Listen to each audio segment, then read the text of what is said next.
Good afternoon. Today, a few minutes ago, in the Middle District of Alabama, a grand jury returned an 11-count indictment charging the Southern Poverty Law Center with 6 counts of wire fraud, 4 counts of bank fraud, and 1 count of conspiracy to commit money laundering. According to the charges in the indictment, the SPLC is a nonprofit entity that purports to fight white supremacy and racial hatred by reporting on extremist groups and conducting research to inform law enforcement groups with the goal of dismantling these groups. As the indictment describes, the SPLC was not dismantling these groups. It was instead manufacturing the extremism it purports to oppose by paying sources to stoke racial hatred. The indictment describes this conduct in detail, but one troubling example is that the SPLC was paying a member of the leadership group that planned the Unite the Right protest in Charlottesville, Virginia in 2017 that resulted in the death of one person and injured dozens more. This particular person being paid by the SPLC allegedly received approximately $270,000 over the course of 8 years. In total, according to the indictment, between 2014 and 2023, SPLC paid at least $3 million to 8 individuals at least. These individuals were affiliated with the Ku Klux Klan, United Klans of America, National Socialist Movement, Aryan Nations affiliated Sadistic Souls Motorcycle Club, the Nationalist Socialist Party of America, Nazis, and the American Front. Now, as the indictment lays out, after SPLC paid members of these extremist groups, it created work product that reported on these activities that the members participated in or contributed to. And to that end, it was doing the exact opposite of what it's told its donors it was doing. Shalom, shalom. First off, I want to start off by giving all the glory, infinite praise, and honor unto Yahweh Bahashem, Yahweh Shai Bahashem, Rahakwadash. Double honors to the apostles and the elders of Great Millstone that do rule and teach well. Peace, love, and salutation to the hopeful elect that is out there pushing this truth in all sincerity throughout the four corners of the earth, giving diligence to make your calling and election sure. Shalom. This is your brother Hashah from the Great Millstone Savannah Camp, coming back in the spirit with another lesson. Lord willing, I pray and hope that it is edifying and exhorting. All right, and just some news. All right, the Southern Poverty Law Center, all right, which was supposed to be dedicated to, searching out domestic teaism. All right, these domestic racial groups. All right, and as it turns out, they were funding, all right, and doing the exact opposite of what they're said to be, to do. All right, and this is a group that, a couple years ago they had us on a list of domestic teaism. All right, they labeled us teists. All right, the Hebrew Israelites, different Israelite camps and groups. Okay, and here it is. They have been found out to be doing the very opposite of fighting these racist extremist groups. All right, they're actually funding, individuals to do and to carry out different things, man. All right, different attacks. All right, so this is a more shameful spewing on the glory of Esau Edom. All right, because the Southern Poverty Law Center is a Edomite group. Okay, it's headed and funded, of course, by Edomites. All right, and this is what we expect. We expect these things from the so-called white man, the accuser of the brethren, the devil that the Bible speaks of. Okay,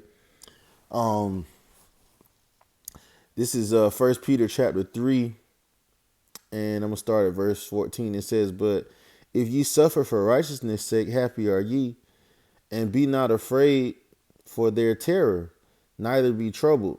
Okay. And we've been labeled. All right. And we're going to continue to be labeled and persecuted for righteousness' sake, for Yahweh Bahashim Yahushai's sake. Okay. But guess what, man? It's a blessing. All right. To be persecuted for the truth is a blessing. Okay. Verse 15, it says, "But sanctify Yahweh our power in your hearts, and be ready always to give answer to every man that asketh you a reason of hope that is in you with meekness and fear." Right? It says, "Having a good conscience, that whereas they speak evil of you as of evildoers," right? Which the Southern Poverty Law Center, that's exactly what they did. They spoke evil of the Hebrew Israelites, right? I'm not going to show it. But they basically put us all on a list and said that these are hate groups, right? Which we're not a hate group, right?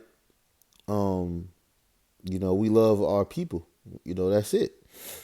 Um, and we love Yahweh Shem Yahushua. We love this truth. Okay.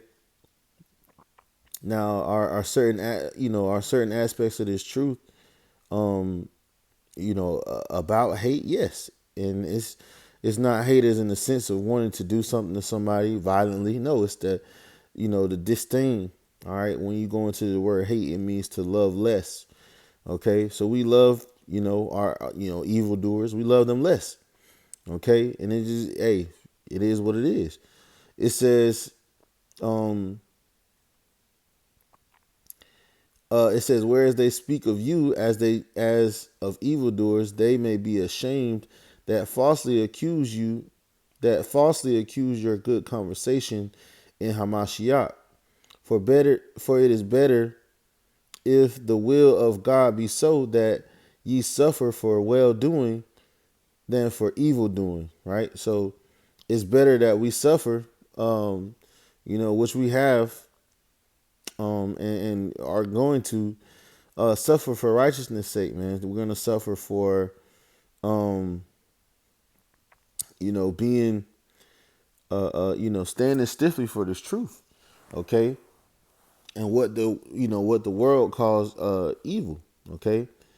But look at how the Lord has confounded and ashamed the enemy, man, the false accusers, okay. I wanted to get Psalms 10. In verse 1, it says, "Why standest thou far off, O Lord? Why hidest thou thyself in the times of trouble? The wicked in his pride doeth persecute the poor." Right? And we are the poor. Okay? The Israelites, all right, the so-called Negroes, Latinos, Native Americans, we are the poor. Okay? And when we try to speak out against these devils about their wickedness, you're labeled. All right, you're persecuted. All right. It says, "Let them be taken in the devices that they have imagined." You see, and the device that you imagined was to accuse us, right? To label us something that we are not. And look how the Lord, he's not hiding himself. He's not holding his his mouth in these times, man. All right, he's starting to touch the Edomites. All right, he's starting to put the curses on you. All right, your tongue and your lips are falling upon yourselves. You're being caught in the same snare that you set for the righteous, the Israelite man. You're being caught in it, right?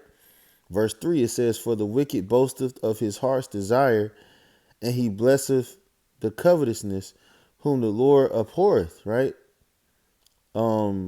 The covetous, Salakia.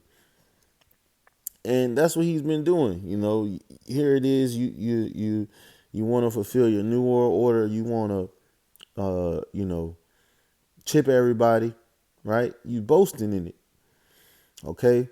And you're doing it in a covetous way. You're doing it, and you want to take, and hoard all the resources to yourself. All right, but the Lord has something for you.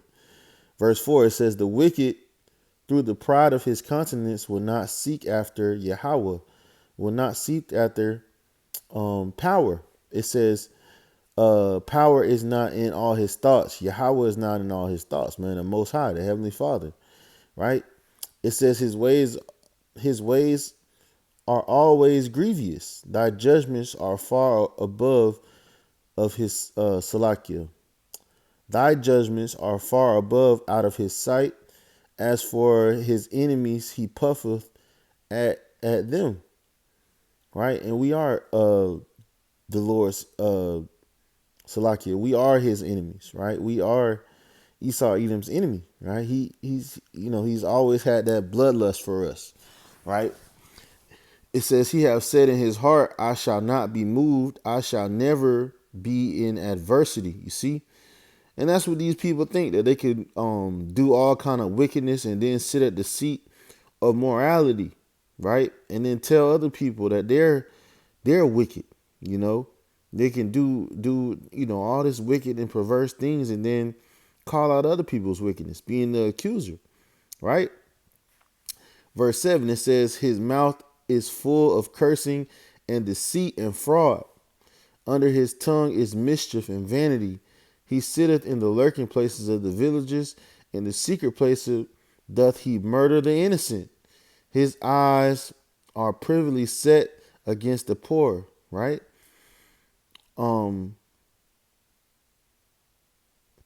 Shoot. That's pretty much it, right? You know, and that's what this devil has done, man. He's basically um uh Salakia. I was looking um what was it? It was in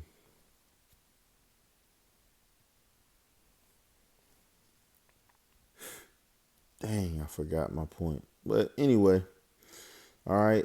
These devils are being basically caught in their own lie, man.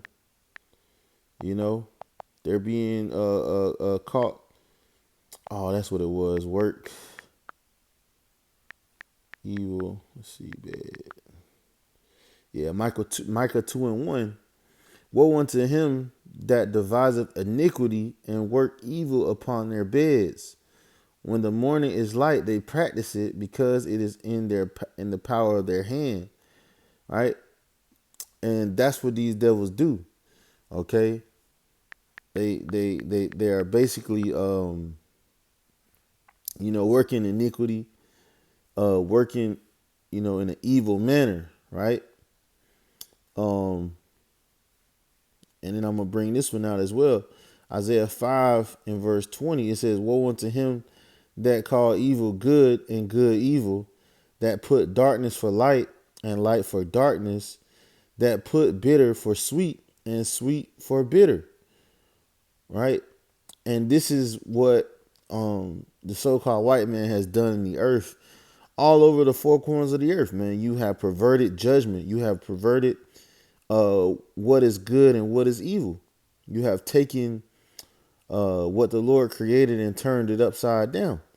And for that, the Heavenly Father is going to deal with you. You're going to have to pay. Okay? So, man, when we see things like this, it's beautiful, man. It's beautiful to see. All right? The Lord is,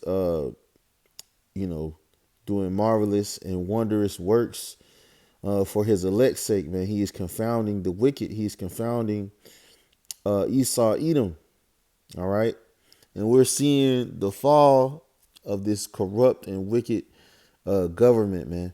All right? And regime. So, Lord willing, this was edifying, exhorting. I want to end off by giving all the glory, infinite praise and honor unto Yahweh, Bahashem, Yahweh Shai, Bahashem, Rahakwadash. Double honors to the apostles and the elders of Great Millstone. Peace, love, and salutation to the hopeful elect. Shalom.